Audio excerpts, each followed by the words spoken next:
అందరికీ నమస్తేనుల్లా welcome to MR media Telangana. This is Rekha. Moinabad case ఏదైతే డ్రగ్స్ పార్టీ కలకలం రేపింది అని చెప్పేసి దాదాపు సోషల్ మీడియా వేదికగా మస్తు వార్తలు వైరల్ అవుతా ఉన్నాయి. దాంట్లో తాండూరు మాజీ ఎమ్మెల్యే పైలట్ రోహిత్ రెడ్డి వాళ్ళ తమ్ముడు ఇంకా కొంతమంది ఏలూరుకు సంబంధించిన మహేష్ కుమార్ యాదవ్ అని చెప్పేసి దాదాపు 11 మంది అందులో ఉన్నారు. మరి అందరికీ పరీక్షలు నిర్వహించినప్పుడు అందరినీ రిమాండ్కు పంపించాలి, అందరినీ కస్టడీకి తీసుకోవాలి, కస్టడీ తీసుకుంటామని చెప్పేసి పిటిషన్ వేయాలి. కానీ ఒక ముగ్గురికి మాత్రం బెయిల్ ఇచ్చేసిండ్రు, స్టేషన్ బెయిల్ ఇచ్చేసిండ్రు. ఎందుకు ఇచ్చిండ్రు, ఏమిటికి ఇచ్చిండ్రు అనేది ఇంతవరకు తెలియదు. దాంట్లో ఏపీ ఏలూరు ఎంపీ ఎవరైతే ఉన్నారో మహేష్ కుమార్ యాదవ్ ఈయనకు బెయిల్ ఇచ్చి పడేసిండ్రు. ఎందుకు బెయిల్ ఇచ్చి పడేసిండ్రు? మరి అందరినీ పారదర్శకంగా అందరికీ పారదర్శకత వ్యవహరించాలి కదా, పారదర్శకతతో వ్యవహరించాలి కదా. మళ్ళీ ఏలూరు ఎంపీకి టీడీపీ ఎంపీకి ఎందుకు బెయిల్ ఇచ్చిండ్రు, స్టేషన్ బెయిల్ అంటే ఇక్కడ పార్లమెంట్ నడుస్తా ఉన్నది, లోక్సభ నడుస్తా ఉన్నది, అందుకే బెయిల్ ఇచ్చినామని చెప్పేసి మాట్లాడతారట.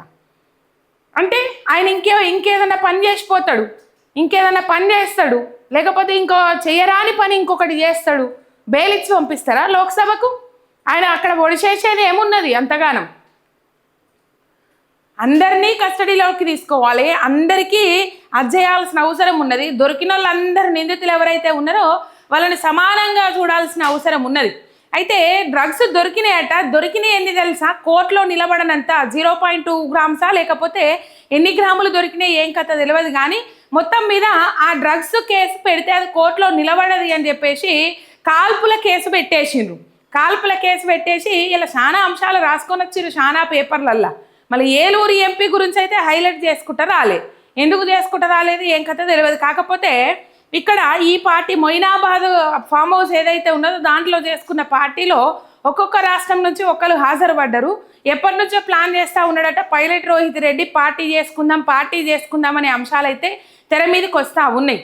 రైట్, చాలాసార్లు ప్రయత్నాలు చేసిండ్రు. ఇదేదైతే డ్రగ్స్ దొరికినాయి బట్టే అందరికీ ఫోన్ చేసి రప్పించుకున్నారు. అందరికీ ఫోన్ చేసి రప్పించుకొని పార్టీ చేసుకుందామని చెప్పేసి పార్టీ చేసుకున్నారు. మరి బిజినెస్ వ్యవహారాలకు సంబంధించా లేకపోతే డ్రగ్స్ ఈ సరఫరా నిమిత్తము బిజినెస్ చేద్దామని చెప్పేసి వీళ్ళు అది చేసుకుర్రా తెలియదు. ఈ ఏలూరు ఎంపీ అయితే డైరెక్ట్ లోక్సభ నుంచే వచ్చేసిండట. లోక్సభను విడిచిపెట్టి వచ్చిన ఆయనకు లోక్సభకు విలువని ఇయ్యని ఆయనకు ఇప్పుడు లోక్సభ ఉన్నది అని చెప్పేసి వీళ్ళు బెయిలిచ్చి పంపడంలో అర్థమేమున్నదో అర్థమైతే లేదు. మొత్తము 9 మందో 11 మందో ఉన్నారు. కాకపోతే ఈ ముగ్గురికి మాత్రము బెయిలిచ్చి పడేసిండ్రు. దాంట్లో పుట్ట మహేష్ కుమార్ యాదవ్ అని ఏలూరు ఎంపీ, ఆయనకు బెయిలిచ్చి పడేసిండ్రు. అయితే వీళ్ళందరికీ నెగిటివ్ ఎవరికి వచ్చింది అంటే శ్రవణ్ పిఏ, విజయ్ కృష్ణ, శరత్ కుమార్ డ్రైవరు. మొత్తం మీద ఈ డ్రగ్ పార్టీలో దాదాపు 1 2 3 4 5 6 ఆరుగురికేమో పాజిటివ్ వచ్చింది, మిగతా వాళ్ళందరికీ నెగిటివ్ వచ్చింది. అంటే ఇందులో మొత్తము 10 మంది ఏమో పాల్గొన్నట్టున్నారు. రైట్, ముగ్గురికి బెయిల్ ఇచ్చి పడేసిండ్రు. ముగ్గురికి ఎందుకు ఇచ్చిర్రు ఏం కథ తెలియదు. అయితే పైలట్ రోహిత్ రెడ్డి తమ్ముడు ఇప్పుడైతే ఆరోపణలు వస్తూ ఉన్నాయి. ఇవి కాల్పులు జరపండి అని చెప్పేసి పైలట్ రోహిత్ రెడ్డి తమ్ముడు ఏమైతే అది చూసుకుందాము, మీ వెనకశీరు చూసుకుందామని చెప్పేసి పోలీసుల మీద కాల్పులు చేయండి అని చెప్పేసి ఆదేశాలు ఇచ్చిరని చెప్పేసి వార్తలు అయితే వస్తూ ఉన్నాయి. నిందలేందే పొందమును కదా అన్నప్పుడు ఇక ఓసారి బురదల పడ్డాక ఇంకా నింద పడతానే ఉంటుంది.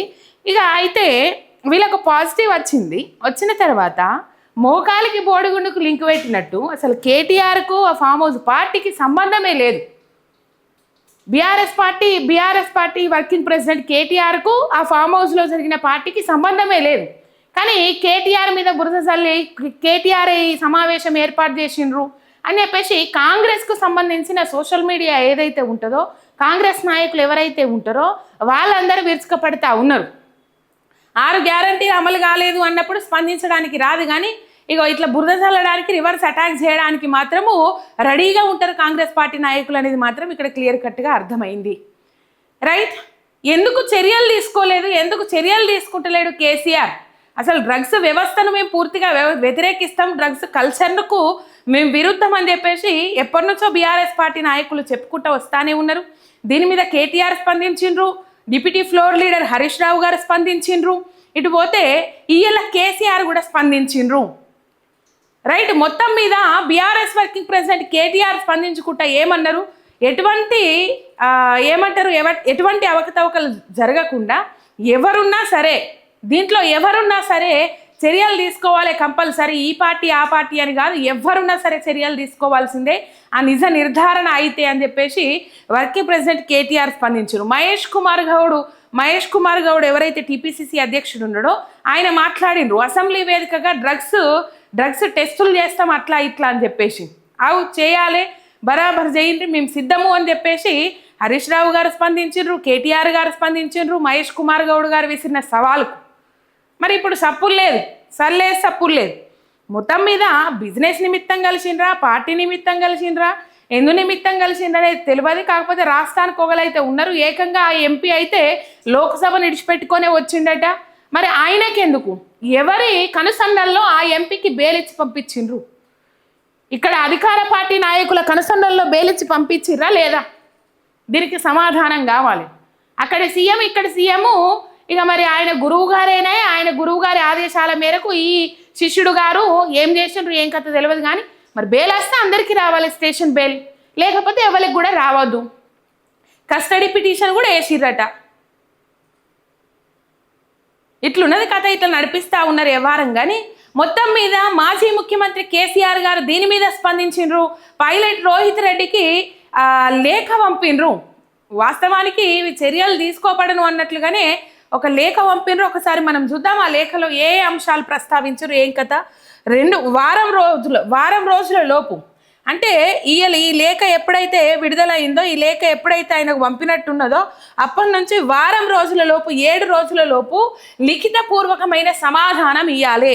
సోషల్ మీడియా వేదికగా ఏదైతే వివిధ వార్తా కథనాలు వస్తూ ఉన్నాయో ఆ కథనాల ఆధారంగా మీ మీద చర్యలు తీసుకోవడానికి మేము ముందడికి చెప్పేస్తా ఉన్నాం. అంతదాకా మీరు లిఖితపూర్వకమైన సమాధానం ఇచ్చేంత వరకు పార్టీ కార్యక్రమాలకు కానీ లేకపోతే పార్టీ పనులకు కానీ మీరు దూరంగా ఉండాలి అని చెప్పేసి ఎటువంటి కార్యక్రమాలు కూడా చేయొద్దు అని చెప్పేసి ఈ లేఖలో పేర్కొన్నారు. కేసీఆర్ మస్తు ఫైర్ అయినరు. అసలు ఈ డ్రగ్స్ ఆరోపణలు ఏంది, పార్టీకి నష్టం కలిగించే విధంగా పార్టీ విశ్వసనీయతను దెబ్బతీసే విధంగా ప్రజలలో అని చెప్పేసి చాలా ఫుల్ సీరియస్ అయినరు. ఆ సీరియస్ నేపథ్యంలో ఇక లేఖ పంపిరు. భారత రాష్ట్ర సమితి శ్రీ పైలట్ రోహిత్ రెడ్డి గారికి మాజీ శాసనసభ్యులు భారత రాష్ట్ర సమితి అని చెప్పేసి 17వ తారీఖు అంటే ఇయ్యాలని మీరు పాల్గొన్న పార్టీలో మాదక ద్రవ్యాల వినియోగం ఆరోపణల గురించి సోకాజ్ నోటీసు అని చెప్పేసి వివిధ మీడియా నివేదికలు మరియు ఇతర విశ్వసనీయ సమాచారం ద్వారా హైదరాబాద్ పరిసర ప్రాంతంలో జరిగిన ఒక సమావేశంలో మీరు హాజరై ఉండగా అక్కడ మాదక ద్రవ్యాలు వినియోగించబడ్డాయని ఆరోపణలు వెలువడిన విషయం పార్టీ ఉన్నత నాయకత్వం దృష్టికి వచ్చింది. ఈ వార్తలు విస్తృతంగా మీడియాలో ప్రసారం కావడంతో పాటు పార్టీకి మరియు ప్రజల్లో కూడా తీవ్ర ఆందోళన కలిగించినాయి. భారత రాష్ట్ర సమితి పార్టీ ఒక బాధ్యతాయుతమైన రాజకీయ సంస్థగా చట్టపరమైన నిబంధనలు నైతిక విలువలు పాటించడంలో విశ్వాసం కలిగి ఉంది. అక్రమ కార్యకలాపాలు ముఖ్యంగా మాదక ద్రవ్యాల లేదా మత్తు పదార్థాల వినియోగం లేదా వాటితో ఏ విధమైన సంబంధం కలిగి ఉండడాన్ని పార్టీ పూర్తిగా వ్యతిరేకిస్తూ ఉన్నది. పై సంఘటనల్లో మీ హాజరు మరియు ప్రమేయం ఉందనే ఆరోపణలు పార్టీకి తీవ్రమైన అపకీర్తిని తెచ్చిపెట్టడమే కాకుండా పార్టీ ప్రతిష్ట మరియు విశ్వసనీయతకు భంగం కలిగించే అవకాశం కలిగించినాయి.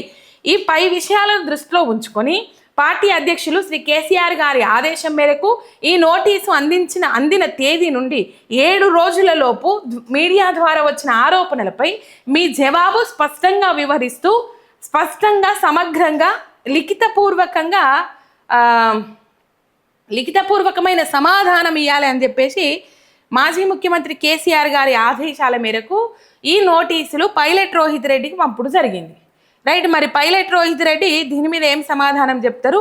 ఒకవేళ మీరు వారం రోజుల లోపు సమగ్రమైన లిఖితపూర్వకమైన సమగ్రమైన సమాధానం ఇవ్వకపోతే మీ మీద తగిన చర్యలు